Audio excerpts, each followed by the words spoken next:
നമുക്ക് revenge എടുത്താലോടാ. Revenge Colaco നീ. ഓ ദൈവമേ, എന്താക്കാവോ?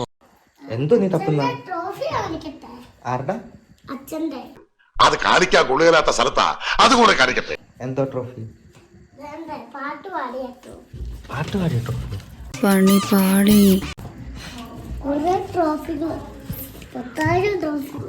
10,000 ട്രോഫികളുണ്ടോ? അതെ. ഇത് പ്രശ്നമാകും. A few moments later. Renu, ഇപ്പോഴത്തെ അവാർഡിന്റെ ഒരു പ്രശ്നം നടക്കുന്നുണ്ടല്ലോ. സുചേട്ടന്റെ അവാർഡ് ചാക്കി കിട്ടിയെന്നൊക്കെ പറഞ്ഞിട്ട്.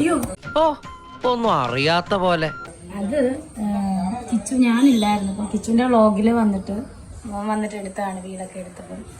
അതിപ്പോ നീ പറഞ്ഞിട്ട് വേണോ ഞാൻ അറിയാൻ? മഴയൊക്കെ ആണ്ട് പിള്ളേരൊക്കെ ഓടി നടക്കുന്നത്. അപ്പം നമ്മൾ എത്ര അടുക്കി വെച്ചാലും വീട് അടിപൊളിയായിട്ട് നമ്മുടെ പിള്ളേരുള്ളവർക്ക് അറിയാം. നാക്കിന് നീളമുള്ളതുകൊണ്ട് ന്യായീകരണങ്ങളൊക്കെ കൊള്ളാം. ചേച്ചിയുടെ മക്കളും ഇവനും മുരുകപ്പനും ഒക്കെ കുഞ്ഞു പിള്ളേരുടെ എന്നിട്ട് സുധിച്ചേട്ടന്റെ കുറെ അവാർഡുകളുണ്ട്. അപ്പൊ നമ്മൾ പഴയ വീട്ടിലാണെങ്കിൽ വെക്കാനുള്ള ചെറിയ വീടാനുള്ള സ്ഥലം ഉണ്ടാകും. ഇതിപ്പോ അങ്ങനെ നമുക്ക് അറേഞ്ച് ചെയ്തിട്ടില്ല. അപ്പം നീ കൂടുതൽ വിശദീകരിച്ച് നാറാൻ നിൽക്കണ്ട. അതവിടെ ഫ്രണ്ടിൽ വെച്ച് കഴിഞ്ഞാൽ കുഞ്ഞതെടുത്ത് തല്ലി പൊട്ടിക്കും.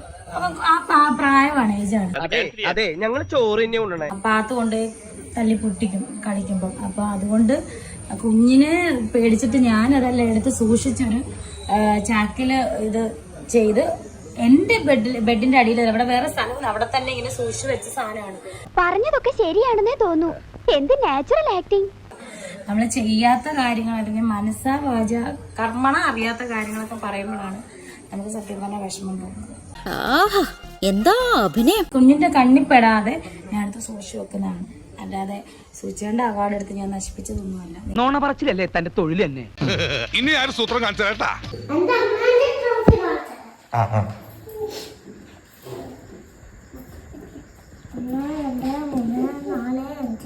ഓഹോ, അടിപൊളി. ഞാൻ വിചാരിച്ച പോലെ തന്നെ ആയി.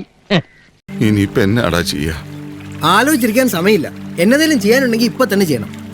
ഒരു വഴിയുണ്ട്. അത് എന്റെ അവാർഡ്സ് എന്ന് പറഞ്ഞാൽ ഈയിടെ കിട്ടിയ അവാർഡുകളാണ്. അതെല്ലാം വരുമ്പോ എന്റെ ഭാഗ്യം എടുത്ത് അവിടെ വെക്കുന്നതല്ലാതെ അതൊരു ഷോ ആയിട്ടോ ഒന്നും വെച്ചല്ല.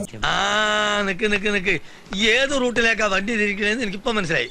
മുഖം രക്ഷിക്കാൻ ഒരു വലിയ സത്യം മറച്ചു വെക്കുക, അത് ശരിയാണെന്ന് എനിക്ക് തോന്നുന്നില്ല. എന്റെ അവാർഡ് എടുത്ത് ഞാൻ മോളിൽ വെച്ചിട്ട് സൂചിയുടെ അവാർഡ് എടുത്ത് ഞാൻ കളഞ്ഞവളല്ല. ഇയാള് കിടന്ന് ഉരുളണ്ട. എന്റെ അവാർഡ് വേണമെങ്കിൽ കുഞ്ഞ് അറിയാതെ പൊട്ടിച്ചാലും നമുക്ക് ഒട്ടിച്ച് വെച്ച് എന്തെങ്കിലും ചെയ്യാം. താഴെ പോകുന്നൊക്കെ പൊട്ടുന്നത്. പക്ഷെ സൂചിയുടെ അവാർഡ് അങ്ങനെ പോലും പൊട്ടരുതെന്നുള്ള ഒരു ഒറ്റ ഇതിലാണ് ഞാൻ എടുത്തത് സൂക്ഷിച്ചു വെച്ചത്. അതത്ര ശരിയായ മറുപടിയല്ല. എവിടെ നിന്നാലും സമാധാനമില്ലാത്ത ഒരു അവസ്ഥയാണ് എന്റെ ലൈഫ് എന്ന് പറയുന്നത്. പാവം, ദൈവത്തിന്റെ ഓരോരോ കളികളെ.